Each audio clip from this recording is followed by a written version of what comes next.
తాకట్లో ఉన్న మీ బంగారాన్ని విడిపించి ఆ రోజు ఆన్లైన్ రేటుకి కొంటాం. Sharma gold company.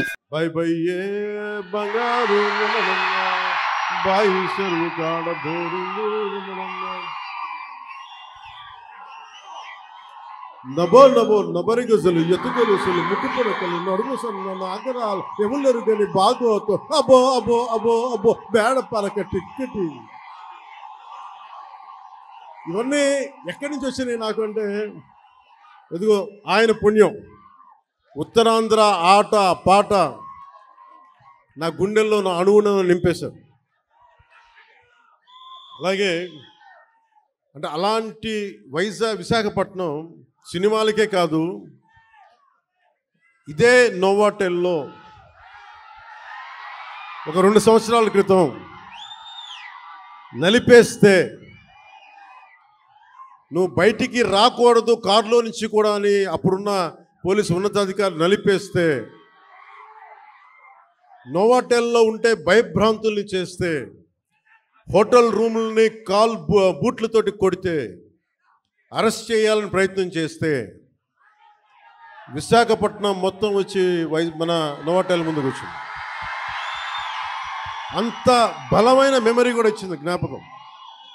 అందుకే నాకు విశాఖపట్నం, నేను అందుకని ప్రత్యేకించి విశాఖపట్నంలో ఈ ఫంక్షన్ పెట్టాలని నిర్ణయించాను.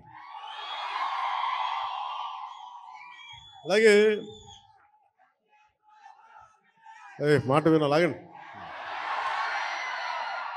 అలాగే మీకు తెలుసు, మనకి వకీల్ సాబ్ కానీ మిగతా ఏ హీరోస్ అయినా ఈరోజు ఉప ముఖ్యమంత్రిగా అంటే కూడా మీతోటి పవన్ కళ్యాణ్ అని మీకు ఇష్టమైన హీరోగానే మాట్లాడతాను ఈరోజు. అంటే అందరి హీరోల సినిమాలకి డబ్బులు 150 రూపాయలు 200 ఇస్తే, పవన్ కళ్యాణ్ స్పెషల్ ఏంటంటే 10 రూపాయలు 15 రూపాయలు టికెట్ గత ప్రభుత్వంలో. అలాంటి పరిస్థితుల్లో కూడా భీమ్లా నాయక్ని ఘన విజయం చేసిన మీ అందరికీ ఈ రోజున సభాముఖంగా మీ అందరికీ ధన్యవాదాలు తెలియజేస్తున్నాను. యావత్తు తెలుగు ప్రజానీకానికి, ఆంధ్ర ప్రజానీకానికి, రాష్ట్రానికి.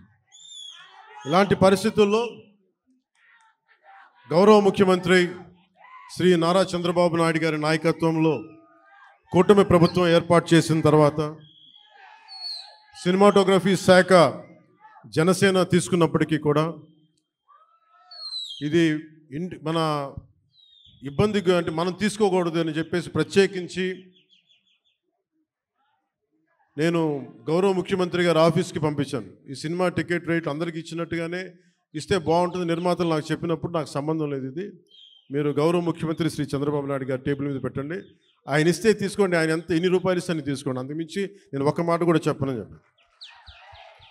సో అలాంటి పరిస్థితుల్లో గౌరవ ముఖ్యమంత్రి గారు ఈ సినిమాకి కావాల్సిన నాకేం ప్రత్యేకంగా ఏం చేయలేదు, కానీ అందరి హీరోలకి ఎలా చేశారో చేసినందుకు ప్రత్యేకంగా వారి మనస్ఫూర్తిగా మనందరి తరపున, మన అభిమానులందరి తరపున వారికి ఒక్కసారి బలమైన కరతాళ ధ్వనులతోటి కృతజ్ఞతలు తెలియజేద్దాం. ఇందాకే వస్తూ ఉంటే మన యువ నాయకుడు, యువగళం ప్రతినిధి, 100 కిలోమీటర్లు ప్రయాణించిన నాయకుడు, తెలుగుదేశం యువ సారథి శ్రీ నారా లోకేష్ గారు ట్వీట్ చేసి పవనన్న సినిమాలు బాగుండాలి, ఘన విజయం సాధించాలి అని మనస్ఫూర్తిగా ట్వీట్ చేసినందుకు వారికి నా ప్రత్యేక ధన్యవాదాలు, కృతజ్ఞతలు తెలియజేసుకుంటాను.